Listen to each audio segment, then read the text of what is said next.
ఉపరంగాల వారిగా వృద్ధి రేటు అనేది ఏదైతుందో ఇందాక మనం చెప్పుకున్నాం పారిశ్రామిక రంగానికి సంబంధించిన వృద్ధి రేటు అనేది యావరేజ్గా మనకి 10% ఉంది అని చెప్పేసి.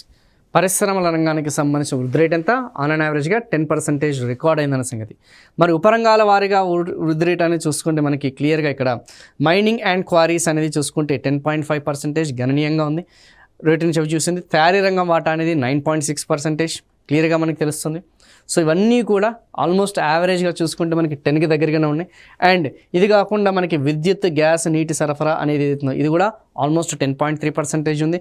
నిర్మాణ రంగం ఏదైతుందో కన్స్ట్రక్షన్ అనేది కూడా ఆల్మోస్ట్ 10.9%. అంటే ఏ ఉపరంగం చూసుకున్నా కానీ ఆన్ అండ్ యావరేజ్గా ఏ ఉపరంగం చూసుకున్నా కానీ యావరేజ్గా 9% నుంచి 10% మధ్యలో రికార్డ్ అయింది. ఆబ్వియస్లీ అన్ని ఉపరంగాలు అనేది 9% నుంచి 10% ఆర్ యావరేజ్గా 10% ±0.5 ఏదైతే ఉందో రికార్డ్ అయింది. కాబట్టి ఓవరాల్ గ్రోత్ రేట్ కూడా ఎంత రికార్డ్ అవుతుంది, ఓవరాల్గా పారిశ్రామిక రంగానికి సంబంధించిన వృద్ధి రేట్ అనేది కూడా ఆన్ అండ్ యావరేజ్గా 10% రికార్డ్ అవుతుంది అన్న సంగతి గుర్తుపెట్టుకోండి.